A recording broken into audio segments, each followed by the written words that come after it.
Welcome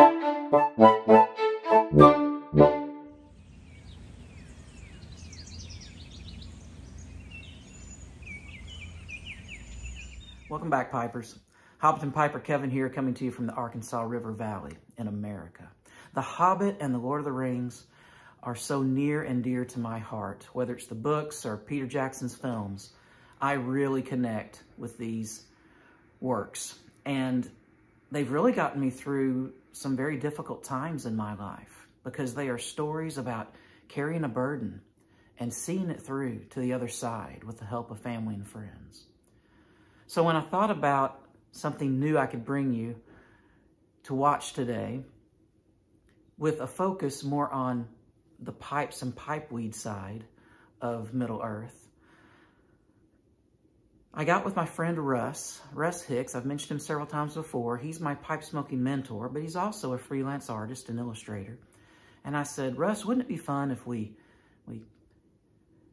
developed a video that talked about hobbits and pipeweed, Tolkien's cozy corner in Middle Earth. But what if, in addition to maybe an original commentary, what if we had some illustrations to go along with it? And using the tools at his disposal, he came up with some ideas. And this is just for fun. These illustrations are not historically or canonically accurate with the writings, but they certainly give you the flavor of Tolkien's world in a new, fresh way. So it's just for fun. Hope you enjoy it. Allows us to have a little more focus on the pipes and pipeweed side of Middle Earth. So if you would allow me to read this short commentary to you. I hope you enjoy it. Hobbits and pipeweed, Tolkien's cozy corner in Middle Earth. In the verdant expanses of the South Farthing, nestled among the gentle hills and fertile soils of the Shire, there begins the tale of pipeweed, a leaf of much renown among the folk of Middle Earth, a variety most likely of Nicotiana, we are told.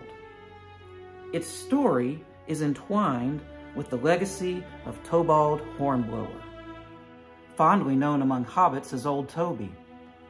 It was Old Toby who first tended to the delicate plant in the area of Longbottom, nurturing it to substantial growth that would soon lead to the favorite pastime of many a hobbit. Yet the origins of this esteemed leaf delve much deeper into the annals of history. Old Toby acquired his first seeds from the men of Bree. These men obtained the seeds of pipeweed from distant lands brought to the crossroads of Bree, a place where many paths intersect and many stories begin. With time, the cultivation of pipeweed flourished under hobbit care, and it was no longer just a plant, for hobbits began smoking the leaf by putting it in pipes, making it a symbol of leisure and contemplation. It became an integral thread in the tapestry of hobbit culture, where an evening's delight was measured by the rings of smoke rising under a starlit sky, and the comfort of a fireside tale was often accompanied by the soft glow of a pipe bowl. And so, from the hands of the men of Bree to the gardens of Tobald Hornblower, the legacy of pipeweed was woven into the very fabric of the Shire. A gift from distant lands that found its home in the heart of Hobbiton and its surrounding areas. This humble yet hallowed leaf, lovingly cradled by the fertile earth of the halfling's gardens, blossomed into more than just a crop to be harvested. While it was a significant part of the hobbit's agricultural practices and economy, it transformed into a beacon of tranquility, a shared pleasure among friends and neighbors, transcending its origins to become a revered symbol of relaxation and camaraderie. Under the golden sun, hobbits toiled with tender care in their fields, the scent of the rich leaf mingling with the earthy, natural perfume of the Shire.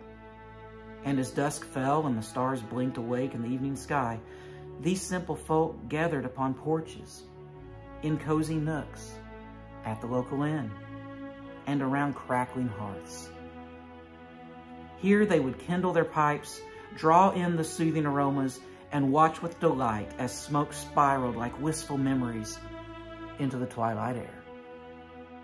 The small acts of packing and lighting a pipe became a moment of ritual, a pause in the day's labors to reflect, to dream, and to engage in the sort of unhurried conversation that stitches a community together. It was in these shared puffs and thoughtful respites that stories were passed down, laughter was exchanged, and the bond of the Shire folk was strengthened. Pipe smoking came to represent the very values of Hobbit life: serenity amid the green hills and fields, and fellowship as enduring as the stout branches of the party tree.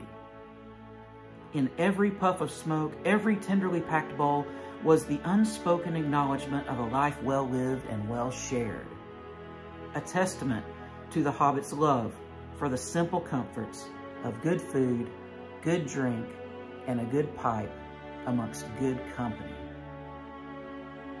Within the rich tapestry of Middle-earth, woven with the threads of high adventure, ancient magic, and the quiet rhythms of the natural world, it was the masterful pen of J.R.R. Tolkien that etched into being the homely customs of the hobbits. Among these, the smoking of pipeweed stands out, for this was a simple habit turned cultural mainstay, lovingly detailed and affectionately portrayed within the leaf-strewn pages of Tolkien's lore. His vivid narratives bring to life the gardens and fields of the Shire, where the tending of pipeweed becomes a reflection of the hobbits' deep-seated love for things that grow, and their willingness to nurture those natural treasures that their labor could provide. The humble act of lighting a pipe, the careful tending to the glowing ember, becomes, in his world, not just background details, but a window into the soul of the land and its people. With each puff of smoke, with each gathering around the fire with pipes in hand, Tolkien invites his readers to partake in the same comforts that his characters cherish. It is in these shared moments that readers find kinship with the folk of Middle-earth.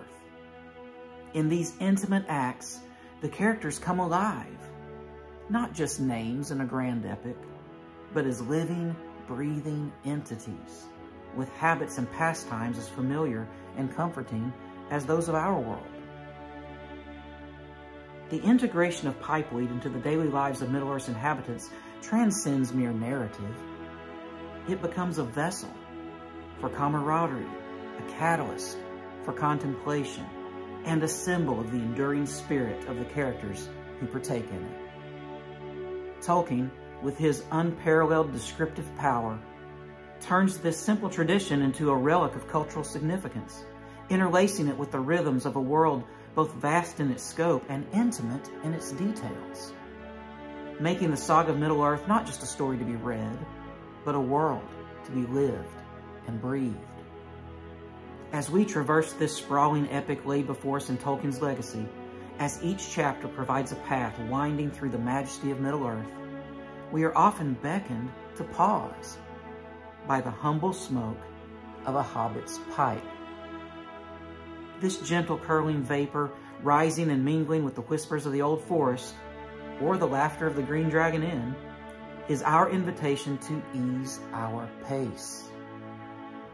It is as if the smoke itself, seasoned with the sweet, earthy scent of the Shire's finest leaf, implores us to look beyond the grand quests and the clashing of ancient swords, to see the value in the quiet moments.